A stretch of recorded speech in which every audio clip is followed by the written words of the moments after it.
To find and manage sounds and vibration settings on Samsung Galaxy A56 5G, we can go to Settings, then over here choose Sounds and Vibration, and here we can find pretty much every setting that is related either to sound or to vibration. For example, over here we can switch between the sound mode, vibrate mode, or mute mode.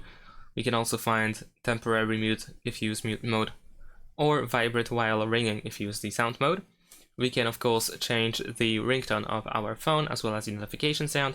We also have system sounds which can be enabled and disabled over here, and we can also choose the theme for our system sounds.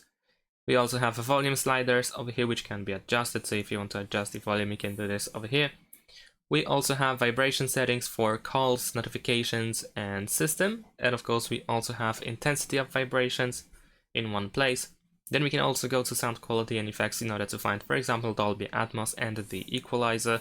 There is also loudness normalization, up sound settings, and the adapt sound option over here, and UHQ scaler, upscaler, as well, if you use headphones, and the separate app sound too. Thanks for watching, leave a like and subscribe to my channel, and see you in my next videos. Bye!